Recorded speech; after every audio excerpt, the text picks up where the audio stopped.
আবার একটি নতুন রেসিপি নিয়ে আপনাদের কাছে চলে এলাম। লোটের শাক, বরবটি, আলু, সরষা বাটা আর সিলভার কাপ মাছ দিয়ে রেসিপিটি শুরু থেকে শেষ পর্যন্ত দেখবেন।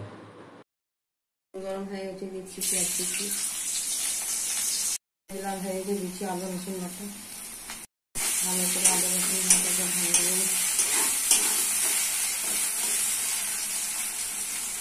রসুন লাল হয়ে গেছে। দিচ্ছি মশলা, হলুদ গুঁড়ো 1 চামচ, লঙ্কা গুঁড়ো 1 চামচ, জিরা গুঁড়ো 1 চামচ, ধনে গুঁড়ো 1 চামচ, লবণ 1 চামচ। মশলা ভালো করে কষে নিতে হবে।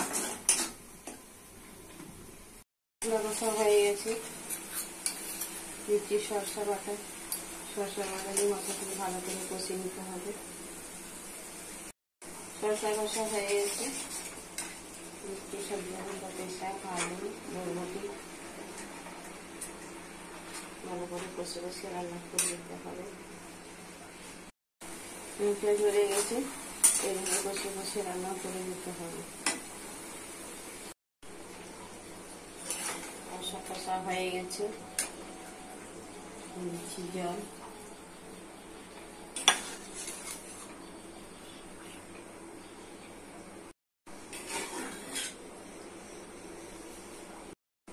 ভেজে রাখা মাছ,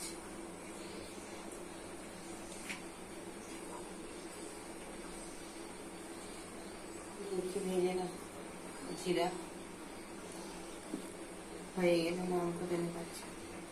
রেসিপিটি রেডি হচ্ছে, কত সুন্দর, কত টেস্টি। বাড়িতে করে খাবেন, বড় করে খাবেন। সাবস্ক্রাইব করবেন, সঙ্গে থাকবেন, পাশে থাকবেন।